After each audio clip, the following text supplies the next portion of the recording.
Welcome into the Take the North podcast. I am Adam Studzinski, and alongside me today, I'll be filling in for David Haugh today, I should say. Alongside me is Dan Wiederer, Chicago Tribune. Thank you for listening on your free app as we are presented by Odyssey, and welcome in as we are about to recap a Bears preseason win over the Bengals, 27-3, right here in Chicago. Dan, first and foremost, how you doing? It was a weird day weather-wise at Soldier Field. Yeah, up and down, rain, sun, more sun, a little bit all over the map. My question for you, Studs, is has there been a team in recent memory that had the chance to go 23-0 preseason, regular season, and postseason combined like the Bears have to do right now?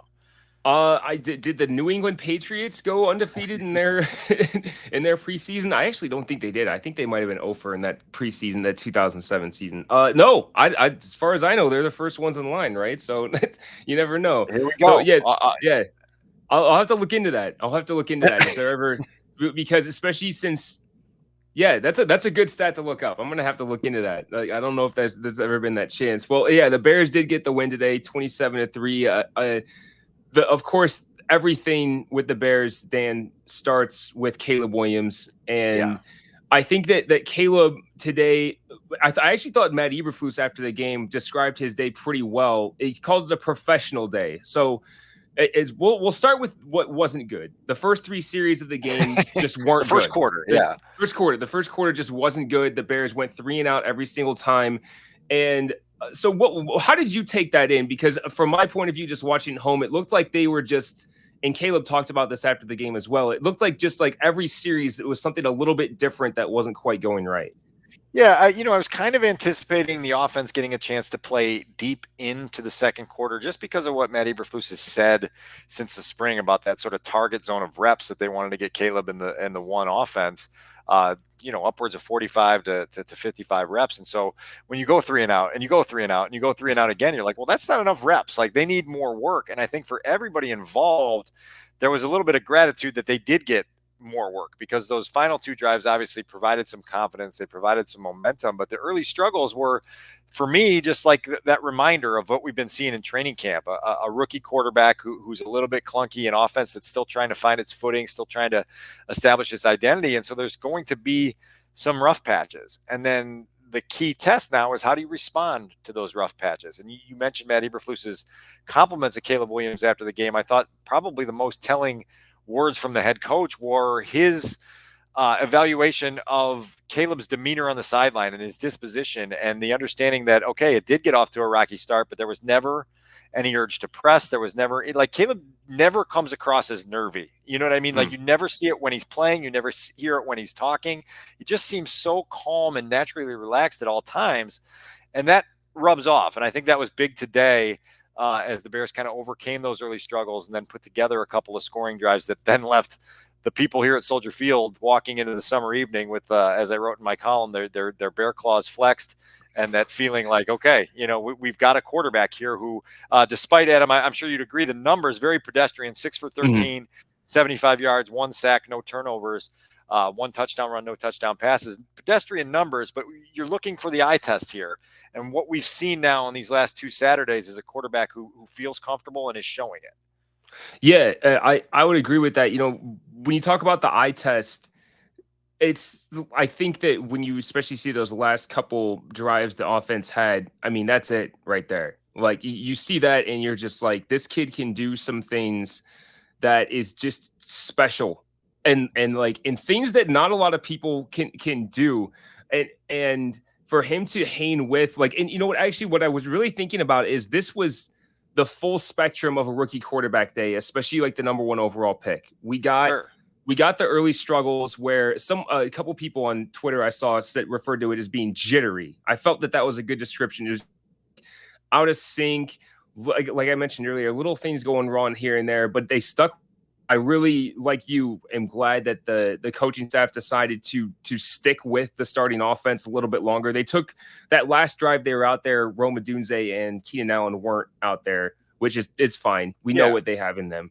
And so for Caleb Williams in the starting offensive line and Rome Odunze to continue to get that work and be able to make some special plays was really important and allows them to leave Soldier Field feeling really good. And so if we can we'll go ahead and hone in on the play, Right. which was it's Caleb Williams scrambling to his left and finding Roma Dunze on the side 45 yards down the field, which is just electrifying. I mean, there's not a lot of people that can make that kind of play. Ridiculous, honestly ridiculous. And so to hear Roma Dunze detail it from his perspective after the game, after he had lived it in real life and then had a chance to pull it up on his phone and or tablet after the game in the locker room and say, man, it's crazy to watch that throw off one foot, moving to your left, throwing across your body into pretty tight coverage and putting a ball accurate as all get out on the hands of Roma Dunze, who pulls it in and then gives the entire building here at Soldier Field the license to imagine whatever they want to imagine. You've got two guys playing together potentially for the next decade who show that ability on that play, and you go, man, that's just incredible stuff. For me, it's also notable because so many of Caleb's big moments today were of the off-script variety, right? And it is what allows a head coach to go to sleep at night. It's what allows an offensive coordinator to get away with some bad play calls and some poor drives, because when you have a guy with the playmaking artistry and the feel that Caleb Williams has, he's going to bail you out of situations. The Bears go 3 and out, 3 and out, 3 and out, and then all of a sudden you start to see some of the off-script stuff that comes together in a way that's like, okay, even when things break down, you've got a guy who understands how to move within the pocket. Again, one sack, and to Caleb's credit, he owned up to that without even being asked about it after the game and saying, I'm a little bit frustrated that we kind of torpedoed a potential touchdown drive because I held on to the ball too long and took a sack one play after I also kind of contributed to a false start on Tevin Jenkins due to cadence issues. But the off-script stuff it's crazy good. And then, Studs, there's the other play that Roma Dunze is not in bounds in the back of the end zone. But it's another play that Caleb kept alive, play action bootleg, and he just knows how to evade defenders, wait till the last possible second, and then just throw an absolute dart into the end zone. And had Rome had the luxury of you can see if you're watching on the YouTube channel behind me, a painted back line of the end zone where it's that thick white border, maybe that's a touchdown, and then we're deprived of the Caleb Williams 7-yard touchdown run. But it's that off-script magic that just gives you every reason to believe that the future is as bright as everyone at Haugh Hall says it is. Can we just take a quick aside and talk about the turf today? Because it was noted by basically everyone that covers the team pregame that Ryan Pohl and other Bears officials were out checking out the turf before the game, and there were some areas that didn't exactly look perfect. There was a Metallica concert at Soldier Field earlier this week, which I'm sure had something to do with it. So the sod, or whatever you want to call it, is kind of brand new. So what was your evaluation of all that? And I'm curious because I can't remember. Is it common for them to not have all the white painted for a preseason game? It's not, and it looked a little funny to me, and I don't know how big a deal that is, but you would think for the regular season they'll kind of switch that up. You can look under the goalpost right over my shoulder right now and just kind of see what that looks like and how that can be a little bit confusing. When you see green grass, you usually think you're in bounds, right? Like that's usually it looks like a soccer field right now. Is what the instinct of a football player is that if my feet are on the green, I'm good. Well, Roma Dunze learned a hard lesson today, and he owned up to it and said it's my mistake. But he said, if I'm being honest, I did get a little bit confused because it felt like what my eyes were seeing was inbounds, and it wasn't. And so that's an issue there as it relates to some of the seams in the turf. Obviously, they're resodding here. Matt Eberflus took the optimistic approach after the game and said, look, by the time we get back here in 3 weeks to play our regular season opener, this will all have come together and grown in and be perfectly fine. There were no issues today. You obviously worry about it when you have a field that's showing a little bit of, some problem areas before the game starts. And then there's a drizzle coming down and you're just like, hold your breath, cross your fingers, knock on wood that no one gets hurt. I just lived through a crossover practice on Thursday at Haugh Hall where 2 Bengals players left in air casts as the Bears and Bengals continued to practice on very wet, slippery fields. And I have no idea if that contributed to those injuries or not, but you just, again, you hold your breath because you want everyone to get through August clean and get you into the regular season. Obviously that mission is accomplished now with the Bears starters for the most part. Caleb Williams, I doubt, will play Thursday evening in Kansas City. And so now we're left with basically the 3-week runway to September 8th. Titans coming to town. And I'll tell you this, like from my personal perspective, getting in this building today, you're like, okay, we're back, and football season is fast approaching. And I just you can feel it in the air how much excitement there is to go along for the ride with Caleb Williams, Mhm. because I think most people feel like they have a vision for where it could end up. Yeah, I mean, again, when we see those special plays, you start to see it. You start to see like what the future really could be. And Caleb talked about after the game how awesome the crowd was on his touchdown. And I think he talked to Yeah. like they said the crowd was awesome, but he said that the crowd on his touchdown specifically, they were going crazy. And that's not atypical for Soldier Field when someone they're excited about scores. But I think that really does show you that everyone's ready for this. And we you guys, or we I should say, had an episode a couple weeks ago. One of the topics was, is Chicago ready for a rookie quarterback? I hope that Yeah. today, and the reaction from today widely, not just the good but the bad, shows that like we're all ready to handle this. Like we should be really excited about the awesome stuff he showed us, but understand that there's going to be drives, quarters, halves, games where he struggles and the offense struggles, and it's not going to be pretty. And that's just how life with a rookie quarterback for the most part is. Well, and that's why I think Matt Eberflus's words after the game were so telling. It's why I think the other day when Cole Kmet was kind of asked about all the different Bears quarterbacks he's played with during his time here, and he's entering his fifth season, and he just said Caleb's different, and there's a sense that he's different in the sense that he can really handle some of that turbulence without getting kind of rocked by it, and you've seen that so far. Look, like the pressure is going to go up, the stakes are going to go up, all of it is going to go up, the turbulence is going to go up once we start playing games that matter. But even within today's games, it was a test of resilience to see how he would respond, how he could rally the guys around him, and they responded in a positive fashion. And so I think when you listen to Caleb talk after the game, you hear every single time that he speaks the growth mindset that he has, and that understanding that, like, I get it, everyone wants us to be at the highest of heights as soon as possible, but we got to climb to get there, and we've got to put in the work to climb to get there. Dan, we'll go ahead and kind of look forward just a little bit. You said you don't expect the starters to play in the final preseason game, and I kind of agree with that. I guess that, as in the sense that I don't think they'll play. Do you think they should, though? That's kind of what I'm wondering. And I know it's just a short distance between the games here, Sunday to Thursday, or Saturday to Thursday, excuse me.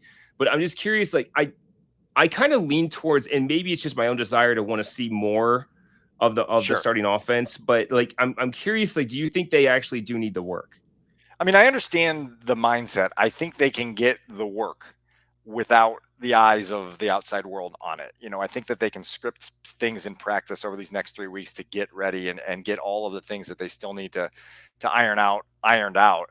When you have the short week, when you're trying to play on Thursday night on the road in Kansas City, when you have the significance of this season being what it is for the Bears, I just think you take the cautious approach and you get out of here and you don't challenge yourself and risk it when you have other means available to you. Look, they had a crossover practice with the same Bengals team on Thursday and got a lot of valuable work there. And so I get why you wouldn't want to go back on the field on Thursday and risk anything to any of your players, whether that's an offensive lineman, a quarterback, a receiver, whoever it may be. It makes sense to play this safe, in my opinion. That makes perfect sense. So it might be the Brett Rippon and Austin Reed show on Thursday to close out the preseason. Well, I'll tell you this, because lost in today's hype is the fact that Tyson Bagent went 7 for 8, threw for 87 yards, threw 2 touchdown passes to Dante Pettis, and looked every bit like a QB2 in this league. And I asked him, I said, do you expect to play Thursday? He goes, I want to play every snap. I don't think he's going to win that argument with Matt Eberflus and staff, but like Tyson is itching to go. And he had a really nice day today, even though we're obviously, for obvious reasons, going to spend most of our time focused on Caleb. Well, I did want to spend a couple of minutes on Tyson Bagent because, yes, he did have a really good game. And I just want to make sure we officially put to rest the idea that the QB2 position is up for grabs. I think that like it's fine to, because I know on the initial depth chart for the Bears at QB2 it had Tyson Bagent or Brett Rippon, which typically means there's a quote unquote battle going on, right? I never thought that Tyson Bagent was at real risk of losing that when you have a guy in Rippon who has a really good game in the Hall of Fame game, throwing 3 touchdowns and looking very comfortable. I understand the conversation, but the reality to me is we saw what Tyson Bagent could do in the regular season last year over 4 games. Brett Rippon, when he's played in real games, has been awful. Like, he's just been bad, and that's the reality. So I never thought it was a real battle, but I think today we can really say, like, yeah, he's QB2 and they're moving forward. Well, listen, like Ryan Poles made that pretty clear in March, really, even before they drafted Caleb Williams, that he had such heartfelt belief in where Tyson was in his growth and where he was in his development process. And throughout the spring, into the summer, all throughout training camp, Tyson's been taking the 2 reps like exclusively. Mm-hmm. And so there has not been a quote unquote competition in that regard. And I'll have something before the regular season starts just about Tyson and kind of how appropriately appreciative he is of where he's gotten to at this stage of his NFL career, just a year removed from his own sort of breakthrough that earned him that roster spot in 2023. He's playing well. He's practicing well. He's earning the confidence of people around him. And so it's a pretty cool story, even though obviously it's going to be dwarfed entirely by what Caleb's doing. And again, I can't emphasize enough how much Caleb Williams's demeanor and approach steadies everyone around him. It sounds like a small thing. It's not a small thing. I really appreciated that in the post-game press conference today. He wasn't up there taking bows. He wasn't up there trying to take a victory lap. He was talking about his mistakes, and he was talking about the need to get better. And when he's presented with sort of the news that Tyreek Hill put out a tweet during the game today that Caleb Williams is so, I think he said he's so nice, he reminds me of ... And the whole world can infer that he was talking about Patrick Mahomes. And Caleb just said, look, that's a great sign of respect. I'm Caleb Williams. Patrick Mahomes is Patrick Mahomes. Tyreek Hill is Tyreek Hill. But like, I'm just going to be grounded in the approach of trying to make myself the best possible quarterback for the Bears. And that's real. It's sincere and it's genuine. And I think it's really left an impression on all the people around Caleb. I hope that we get in the upcoming episode of Hard Knocks the sideline stuff of what was happening with him on the sideline during those first 3 and outs. There's a lot of right. Trying to do, but I really hope that they focus on it because I want to see what he was like and what the conversations were happening. Because Matt Eberflus made it sound like, and you make it sound like as well, he was steady and just like, hey, let's keep working, let's figure it out, and eventually they did. So I'm really curious and hopeful to see that. Also, since you brought up Patrick Mahomes, have you seen the behind-the-back pass that he did in the Kansas City Chiefs game? I have not yet. Oh boy. Okay, so that's a viral highlight for later. Yeah, the second you open Twitter later, you'll find it. It's stupid. Like it's like a little. Well, why not? Pass. Right? Yeah. Why not? Of course. And if you're Patrick season, the thing is, like, he'll do that in a regular season game. I bet, like, because he's just 100%. That insane.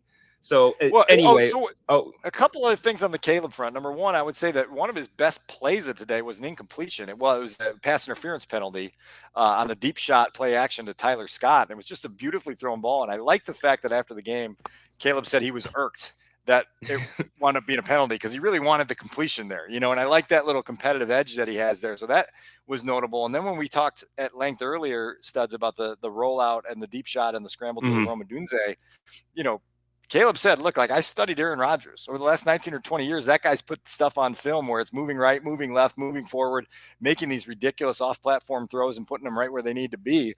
And he caught himself as he said that. And he said, I realized he was a Green Bay Packer, and like, that's, sort of taboo here in Chicago, but like, that's his role model. Right. And we've been in Chicago on the other side of that forever, of watching Rodgers torment Bears fans with some of those throws. And so to see Caleb kind of put some of that magic into play today, it's kind of a cool little twist on things.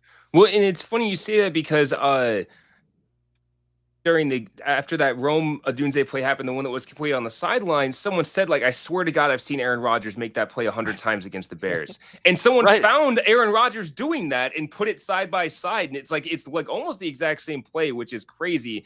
And look, I understand, like, look, I am not a big Aaron Rodgers guy, like, as a person, but as a quarterback, he was incredible. And Bears fans know that as well as anybody. If that's your role model, fine. Like, because he was an incredible, he still might be an incredible quarterback. We'll find out this season. All right. So Dan, a few more things before we get out of here. I don't want to overshadow the defense, which has played really well across the board this preseason. Kyler Gordon, who missed a lot of time in camp the last couple of weeks, looked really good in this game today.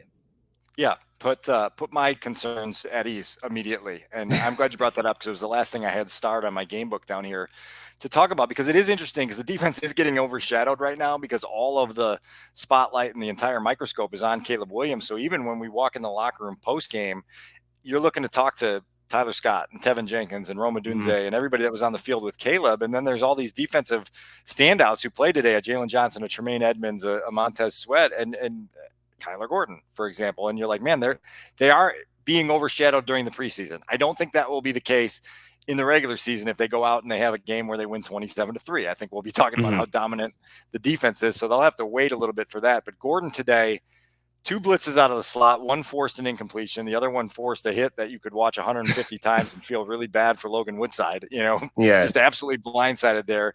And then made a tackle for loss on a little dump off play where he just got in the backfield, used his instincts, made a great tackle. And you're like, yeah, man, like that dude, we talked about it all last season. Like his presence means something to that defense. When you surround them with the secondary starters that the Bears are going to bring to the table in week 1, knock on wood, hoping that Jaquan Brisker is healthy by then, man, that's a really good quintet. And his value to the defense with the things you can do with him, truly incredible. Yeah, he I think, assuming health, is in line for a really, really big season. And you saw a little bit of that today because he's so athletic. And I thought I don't feel like this is something you see a ton of in the preseason. Matt Eberflus, it's not Matt Eberflus. Eric Washington is calling the defense for preseason, correct? So the fact that they kept bringing these nickel blitzes against Woodside, I mean, it's cool work on your defense, but and I love to see it, I guess, but it's borderline mean because he clearly the first one he didn't see Gordon coming at all, and that's your guy. Like he's hot. If he's blitzing, there's no one to block him. So you got to know he's coming, man. Yeah, that's going to hurt in live action. It's going to hurt when you rewatch it, and you're going to be like, oh man, like that's something as a quarterback I've got to be in tune with. We talked at the outside of the podcast about the weird weather today as we're recording this. If you're watching this on video, you can see the sun blaring in on me now to where I'm just a silhouette to you. It's been a weird day out here, but the sun did come out for the Bears today, a 27-3 win. And I really do think that you just wanted to leave here feeling like there was some momentum and confidence in the quarterback and the offense. And I think that box was checked for sure. I absolutely agree, Dan. And one last note, and I think that this tells me how to feel about it. We talked for 24 and a half minutes so far and have not had to mention the offensive line. I thought the offensive line today was steady, and even Holmes has been they've kept Caleb clean. The only sack he took was of his own fault. So we've talked a lot the last couple of weeks about the offensive line health, and when they've been in the games here, I feel like they've been pretty steady. Offensive lines can be very, very happy to play with quarterbacks with good pocket feel, right? You can read the subtext in that. You can interpret that however you want, but offensive lines love to play with a quarterback with good pocket feel. And Caleb has that. He understands the position. He knows the clock that you have to have in your head. He's learning more what that looks like at the NFL level.